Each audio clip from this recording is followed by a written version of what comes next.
Good evening. The stop work order implemented by City Hall last week has not stopped one club from hosting exotic dancers. Bart Pedestrian has more. The Cooler nightclub has been advertising the arrival of strippers since last week. The RCMP have known nude dancers have appeared and are patrolling the club regularly. We patrol the licensed establishments to make sure that their people are behaving and that they're not disturbing the peace. We've had some, I guess there's been some nude entertainment at bars, so there's been an increase in patrons, and we just got to make sure that things are kept under control. Cooler management has had no problems with the increased police presence and wants to work within the law. They released this statement. We are doing everything to our lawyers' recommendations and opinions in accordance with how the law is written.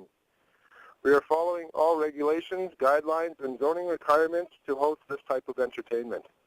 We have and always will keep a great relationship with the local RCMP, who have and always will have our full cooperation. This comes after a stop order was put in place by the city last week. They released a statement regarding the issue. The city is working with legal counsel to determine next steps and processes with regard to the recent issued stop order. Until they are allowed to move on the work stoppage, Sergeant Huss says all they can do is be vigilant. Place that we can't enforce. We work in partnership with the city, and if there are things that we observe that are out of order, we report through normal business channels. Bart Pedestrian, Newcap News. A water contamination advisory has been lifted for Kinosoo Beach on Cold Lake.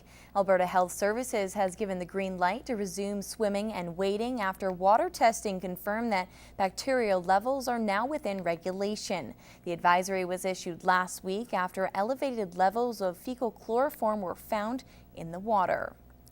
And around 9 o'clock last night, a pedestrian was taken to hospital after being hit by a truck just outside the Civic Center.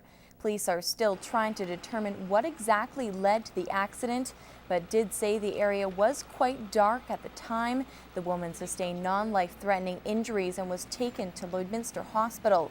Police are continuing their investigation to determine whether criminal charges will be laid.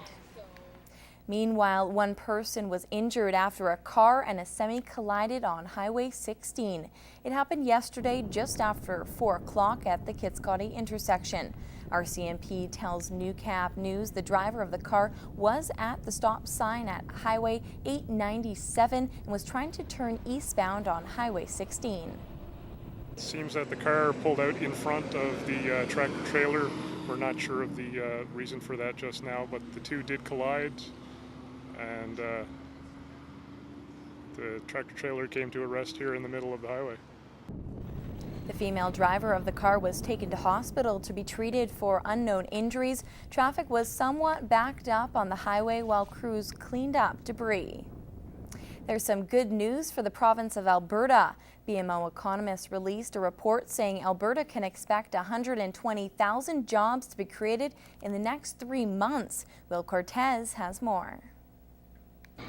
This sudden rise in employment can be seen across many sectors of the oil industry, but this can lead to certain Alberta areas to become overpopulated and unprepared for this sudden rush of people. People in Alberta being ready to see that, housing and supports and associations, that everything is in place.